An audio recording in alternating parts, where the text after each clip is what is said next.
ঠিক রাত 10টা নিউজ 18 বাংলা খবর দিনভর নিয়ে আপনাদের সঙ্গে রয়েছে আমি তমশ্রী। শুরুতেই কলকাতা এয়ারপোর্টের বাইরের ছবিটা দেখাচ্ছি আপনাদের। কলকাতা এয়ারপোর্টের বাইরে তুমুল উত্তেজনা, যে ছবি আপনারা দেখছেন। কিছুক্ষণ পরে দিল্লি থেকে কলকাতায় অভিষেক বন্দ্যোপাধ্যায়, আর অভিষেক বন্দ্যোপাধ্যায় আসার আগের যে ছবিটা আপনাদের দেখাচ্ছি, যে রীতিমতো উত্তেজনা, মারামারি, এবং যে ছবি আপনাদের দেখাচ্ছি বিশৃঙ্খলা, এবং যে ছবি দেখছেন এয়ারপোর্ট, কলকাতা এয়ারপোর্টের বাইরের ছবিটা দেখাচ্ছি। কলকাতা এয়ারপোর্টের বাইরে তুমুল উত্তেজনা দেখুন।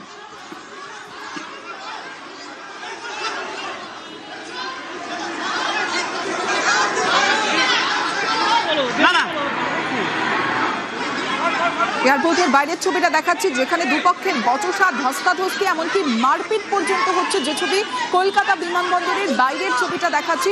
অভিষেক বন্দ্যোপাধ্যায় কিছুক্ষণ পরেই আসবেন, অর্থাৎ দিল্লি থেকে কলকাতায় অভিষেক বন্দ্যোপাধ্যায় আসার আগেই বিশৃঙ্খলা পরিস্থিতি। কলকাতা বিমানবন্দরের বাইরে যে ছবি দেখছেন, তুমুল উত্তেজনা এবং দুপক্ষের বচসা, মারামারি, যে ছবি আপনাদের দেখাচ্ছি কলকাতা এয়ারপোর্টের বাইরের ছবি। কলকাতা এয়ারপোর্টের বাইরে তুমুল উত্তেজনা।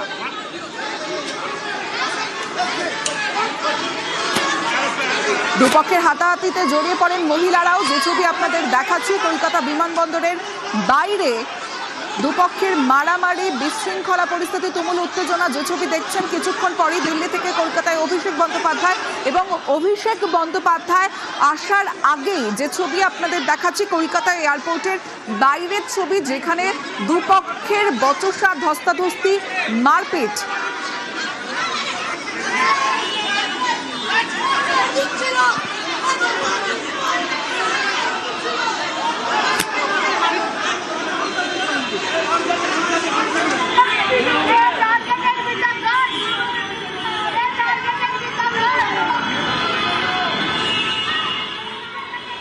কলকাতা বিমানবন্দরের বাইরে, এবং আমরা দেখতে পাচ্ছি আহত হয়েছেন, এবং যে ছবি দেখাচ্ছি আহত হয়ে পড়ে রয়েছেন মাটিতে একজন। কলকাতা বিমানবন্দরের বাইরের ছবিটা, যেখানে তুমুল উত্তেজনা। কিছুক্ষণ পরে দিল্লি থেকে কলকাতায় অভিষেক।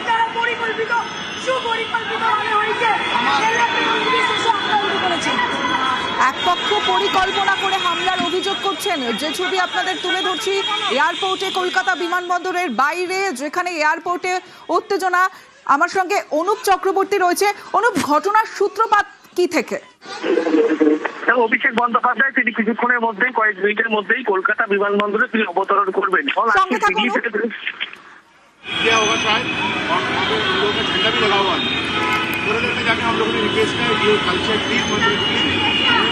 অনুপ রয়েছে আমার সঙ্গে। অনুপ, ঘটনার সূত্রপাত কি থেকে? অভিষেক বন্দ্যোপাধ্যায় কয়েক মিনিটের মধ্যেই কলকাতা বিমানবন্দরে তিনি অবতরণ করবেন। তার পরবর্তী ক্ষেত্রে গেট নাম্বার 3A 3B সেখান থেকে বেরোবেন। সেই জন্য তৃণমূল কর্মী সমর্থক তারা যেমন ভিড় জমায়, আজকেও কিন্তু সেই ভিড় জমিয়েছিল, এবং সেই সময় লক্ষ্য করা যায় সেই সময় বিজেপি কর্মী সমর্থক তারাও কিন্তু সেখানে উপস্থিত হয়, এবং আজকে ডিম ধরাবি করা হবে বলে তারা এমনটা পরিকল্পনা ছিল। এবং যখন তারা এখানে উপস্থিত হয়, সেখানে দেখা যায় তৃণমূল যারা কর্মী সমর্থক যারা, তারা আচমকা কিন্তু তাদের বিজেপি কর্মী সমর্থক হামলা করে বলে এমনটা অভিযোগ, যা নিয়ে গন্ডগোলের সূত্রপাত দুপক্ষ। ইতিমধ্যে দুপক্ষ মিলিয়ে বেশ কয়েকজন আহত হয়েছে, যা নিয়ে এয়ারপোর্টে ধুন্ধুমার পরিস্থিতি এই মুহূর্তে। তার কারণ মিনিট 5 মধ্যে অভিষেক বন্দ্যোপাধ্যায় তিনি কলকাতা বিমানবন্দরে অবতরণ করবে, এবং বিজেপি এবং তৃণমূলের মধ্যে দেখা যায় দুপক্ষ মারপিটে জড়িয়ে পড়ে। তার কারণ অভিষেক বন্দ্যোপাধ্যায় যখন আসবেন, সেই কারণে তার দলের সাধারণ যিনি সম্পাদক, সে তার কর্মীরা বাইরে ভিড় জমিয়েছিল। অভিষেক বন্দ্যোপাধ্যায় যেমন প্রত্যেকবার তিনি আসেন দিল্লি থেকে ফেরেন, তার আগে দেখা যায় তার অনুগামী তারা ভিড় জমায়, এবং আজও একই রকম ছবি ব্যতিক্রম নয়। এবং সেখানে লক্ষ্য করা যায় বিজেপির একদল কর্মী সমর্থক তারাও কিন্তু এয়ারপোর্টে উপস্থিত ছিল, এবং এই নিয়ে প্রথমে কথা কাটাকাটি দুপক্ষের মধ্যে বচসা জড়িয়ে পড়ে। পরবর্তী ক্ষেত্রে দেখা যায় 3 নম্বর যে গেটের সামনে একেবারে ধুন্ধুমার রণক্ষেত্র পরিস্থিতি হয়, দুপক্ষের মধ্যে ব্যাপক মারপিট তৈরি হয়, এবং এখনো পর্যন্ত দুপক্ষ মিলেই আহত রয়েছে। বিমানবন্দরের যে গেটের টার্মিনালের বাইরে দেখা যাচ্ছে দুপক্ষই কয়েকজন এখনো আহত হয়ে পড়ে রয়েছেন। তার কারণ বিজেপি কর্মী সমর্থক তাদের দাবি তৃণমূল কর্মী সমর্থক তারা কিন্তু আচমকা হামলা করেছে, এবং এখানে আগে থেকে কোনো রকম বিজেপির পরিকল্পনা ছিল না। কিন্তু তৃণমূল তাদের উপরে হামলা করেছে বলে এমনটা অভিযোগ করা হচ্ছে।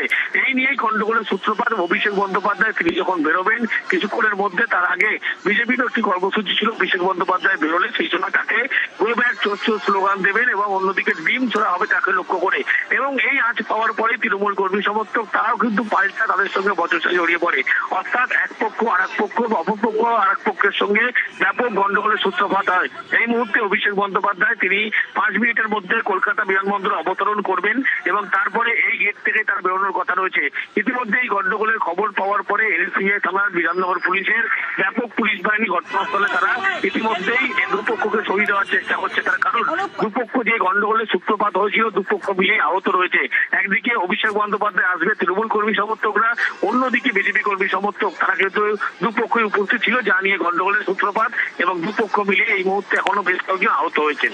অনুপ, এক পক্ষ অভিযোগ করছে যে পরিকল্পিত এই হামলা, সঙ্গে থাকো।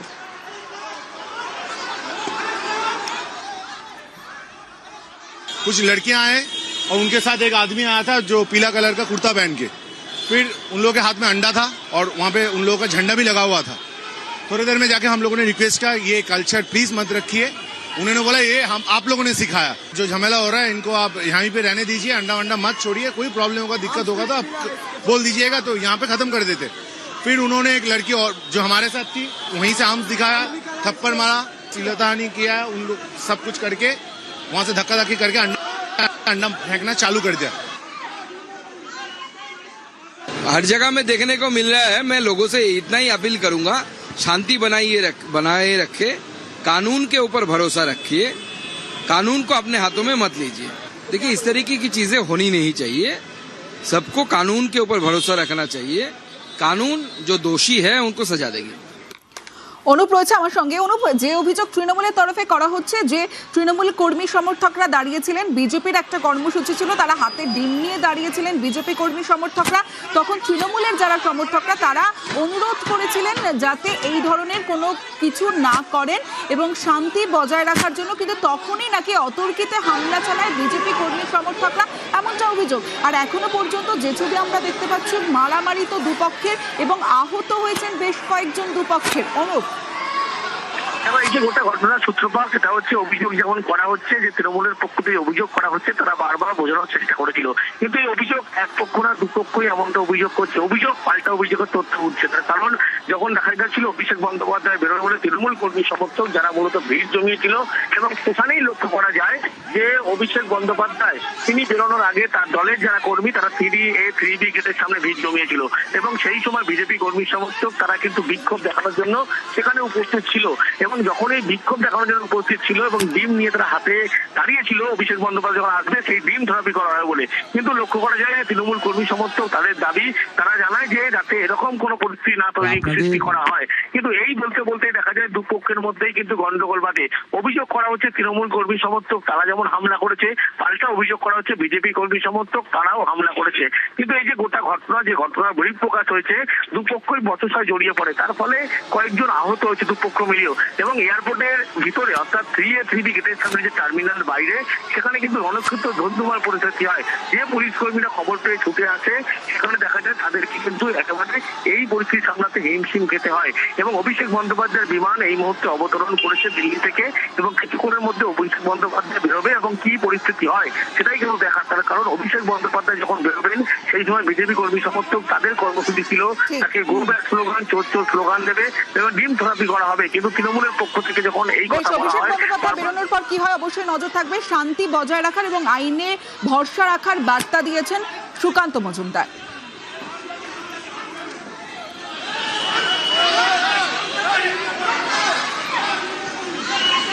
তো আপনাদের যৌথভাবে জড়ো হয়ে কারোর বাড়িতে যাওয়ারও দরকার নেই।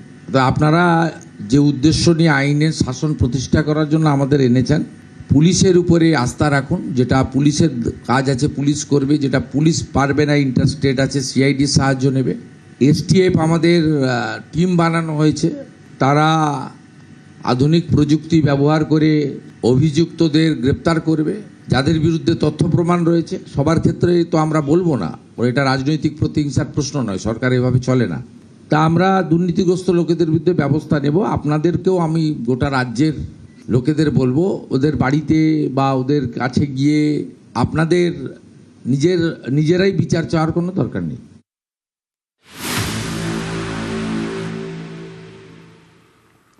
তৃণমূলের 3 অ্যাকাউন্ট, আর সেই 3 অ্যাকাউন্টে 440 কোটি ফ্রিজ। তৃণমূলের 3 ব্যাংক অ্যাকাউন্ট ফ্রিজ হওয়া টিএমসি 3 অ্যাকাউন্টে 440 কোটি। রাজ্য পুলিশের সাইবার সেলকে চিঠি ব্যাংকের। সাইবার সেলে অভিযোগ জানান বেসুরো বিধায়করা। অরূপ বিশ্বাস প্রথমে, তারপরে বেসুরো বিধায়করা। টিএমসির অ্যাকাউন্ট ফ্রিজের আবেদন বেসুরো বিধায়কদের। সাইবার সেলে চিঠি দেয় বেসরকারি ব্যাংককে, আর সাইবার সেলের চিঠি পেয়ে ব্যাংকের পদক্ষেপ। তৃণমূলের 3 অ্যাকাউন্ট ফ্রিজ করা হয়েছে। তৃণমূলের 3টি ব্যাংক অ্যাকাউন্ট ফ্রিজ।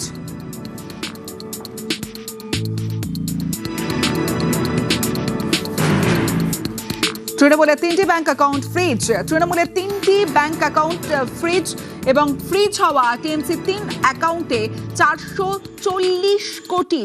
প্রথমে অরূপ বিশ্বাস চিঠি দিয়েছিলেন, এবার তৃণমূলের বিক্ষিপ্ত শিবির, আর সেই শিবির অর্থাৎ সাইবার সেলে, রাজ্য পুলিশের সাইবার সেলকে চিঠি ব্যাংকের। কারণ তৃণমূলের 3টি ব্যাংক অ্যাকাউন্ট ফ্রিজ হওয়া টিএমসি 3 ব্যাংক অ্যাকাউন্টে 440 কোটি। রাজ্য পুলিশের সাইবার সেলকে চিঠি ব্যাংকের, আর সাইবার সেলে অভিযোগ জানান বেসুরো বিধায়করা। টিএমসির অ্যাকাউন্ট ফ্রিজের আবেদন বেসুরো বিধায়কের। সাইবার সেল চিঠি দেয় বেসরকারি ব্যাংককে। সাইবার সেলের চিঠি পেয়ে ব্যাংকের পদক্ষেপ এবং তৃণমূলের 3 ব্যাংক অ্যাকাউন্ট ফ্রিজ করে দেওয়া হয়েছে, যেখানে টিএমসির 3 অ্যাকাউন্টে 440 কোটি টাকা।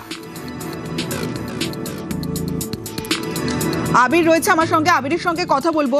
আবির, প্রথমে অরূপ বিশ্বাস, তারপরে তৃণমূলের বিক্ষুব্ধ শিবির, তারা চিঠি দিলে শুধুমাত্র কি এই চিঠির ভিত্তিতেই এই অ্যাকাউন্ট ফ্রিজ? দেখো, কোষাধ্যক্ষ হিসাবে অরূপ বিশ্বাস একটা 2 পাতা চিঠি লিখেছিলেন একটি বেসরকারি ব্যাংকের সেন্ট্রাল প্লাজা ব্রাঞ্চে। তারপর আর তৃণমূল কংগ্রেসের আজ বলবো থেকেও বলা ভালো, গতকাল গভীর রাতে তৃণমূল কংগ্রেসের 10 জনের মতো বিধায়ক, যারা বিদ্রোহী বিধায়ক হিসেবে পরিচিত, তারা সাইবার ক্রাইম থানায় চিঠি দিয়ে তৃণমূলের অ্যাকাউন্ট সিল করার দাবি জানান। এবং তাদের দাবি অ্যাকাউন্টগুলোতে অনেক গোলমাল আছে, তাই এই অ্যাকাউন্ট আপাতত বন্ধ রাখা হোক। এবং এই অভিযোগের ভিত্তিতে তদন্ত শুরু করে সাইবার ক্রাইম শাখা। এরপর বিধাননগর পুলিশ কমিশনারেটে সাইবার ক্রাইম পুলিশ স্টেশনের তরফ থেকে আজকে ব্যাংকে জানানো হয় যে 3টি অ্যাকাউন্ট যেগুলোর কথা তারা পেয়েছেন, এই যাবতীয় ঘটনাবলীর ভিত্তিতে তৃণমূল কংগ্রেসের 3টে অ্যাকাউন্টকে যেন ডেবিট ফ্রিজ করে দেওয়া হয়। যেটা আজকে বিদ্রোহী বিধায়করা অভিযোগের ক্ষেত্রে বলেছে যে অ্যাকাউন্টগুলোর থেকে অনেক অর্থ দুর্নীতির কাজে থেকে হয়তো এসছে, কাটমানি থেকে এসছে, ডাকাতি থেকে এসছে। ফলে এই অর্থের উৎস খুঁজে বার করা প্রয়োজন এবং তারা মনে করছেন এখানে স্বচ্ছভাবে এই অর্থ থাকেনি। ফলে তারই ভিত্তিতে তদন্ত শুরু হয় এবং তার জেরেই হচ্ছে আপাতত 3টি ব্যাংকে ডেবিট ফ্রিজ করা হয়েছে। বেশ, তৃণমূলের বেসুরো বিধায়ক সন্দীপান সাহা এবং তৃণমূল বিধায়ক কুণাল ঘোষ কি বলছেন শুনবো। এবং অরূপ বিশ্বাস, তিনি ট্রেজারার ছিলেন, তিনি এই বিষয়টি সবার নলেজে আনেন ব্যাংকে চিঠি দিয়ে। এবং এটা যখন আমাদেরও গোচরে আসে, এটা বোঝা যায় যে এই ব্যাংক অ্যাকাউন্টগুলিতে কিছু ট্রানজাকশন হয়ে যেতে পারে এবং এখন যেই পরিস্থিতি সেইখানে ট্রানজাকশন হওয়া উচিত নয়। সেই মর্মেই কিছু বিধায়করা তারা একটি কমপ্লেন করেন পুলিশের কাছে যে এইখানে যেই টাকা পয়সা রয়েছে তার বৈধতা এবং সেই টাকা পয়সা যেন এই মুহূর্তে কেউ কোনো ট্রানজাকশন না করতে পারে সেই আবেদন জানিয়ে এই যে প্রিন্সিপাল অপোজিশন ব্লক, যেটা স্বীকৃত প্রিন্সিপাল অপোজিশন ব্লক, তার বিধায়করাই চিঠিটি দেন। চিঠি দেওয়ার পরে পুলিশ তার যথাযথ ব্যবস্থা নিয়েছেন। এখন এই পরিস্থিতিতে ওইখানে আবার কে কার নিজের উদ্দেশ্যে ট্রানজাকশন করে নেবে সেইটাও তো খুব প্রশ্নের মুখে, যে সেখানে টাকা পয়সা যেগুলো ঢুকেছে তার সোর্স কি, সোর্স গুলো ঠিক আছে কিনা, এগুলো সবকিছু খতিয়ে দেখুক। আমরা চাই এর পূর্ণাঙ্গ তদন্ত হোক। হতে পারে এই টাকার সোর্স সঠিক নয়, প্রপার নয়, হতে পারে এর মধ্যে অবৈধ টাকা ঢুকেছে। তদন্তের বিষয়, তদন্তটা পূর্ণাঙ্গ তদন্ত সঠিকভাবে হোক, এটাই আমরা চাইছি। এই বিষয়ে এই মুহূর্তে দলের কিছু বলার নেই, কিন্তু আমার শুধু কৌতূহল আছে। গত 1 মাস আগের বিধানসভা নির্বাচনে যখন তারা প্রার্থী ছিলেন, ঋতব্রত বন্দ্যোপাধ্যায় এবং যারা এই বিষয়ে চিঠি দিয়েছেন তাদের কাছে দলের তরফে কোনো অ্যাকাউন্ট থেকে টাকা নির্বাচনে সাহায্য বাবদ গেছিল কি না, যাদের মনে হয় দলে দুর্নীতির টাকা আছে তারা নিজেদের নির্বাচনে তৃণমূল কংগ্রেসের সেই অ্যাকাউন্ট থেকে আসা টাকা ব্যবহার করলেন কেন? যদি তারা সেই অ্যাকাউন্টের টাকা তাদের নির্বাচনে ব্যবহার করে থাকেন এবং সেই টাকা যদি দুর্নীতির টাকা হয় তাহলে সেই অভিযোগে তাদের বিধায়ক পদ বাতিল হবে না কেন? নির্বাচনী বিধিতেই রয়েছে কোনো আপত্তিকর বা অবৈধ টাকা কোনো নির্বাচনে ব্যবহার হতে পারে না। সেটা যদি তারা তাদের নির্বাচনে কাজে লাগিয়ে থাকেন অবিলম্বে সেই টাকাটা আগে ফেরত দিন অ্যাকাউন্টে, তারপর নীতিগতভাবে অভিযোগ করুন। অন্যথায় প্রমাণ হয়ে যাবে রাজনৈতিক উদ্দেশ্য সাধনে তৃণমূলের টিকিটে জিতে তৃণমূলের পিঠে ছুরি মারার জন্য তারা এইসব কাণ্ড করছেন।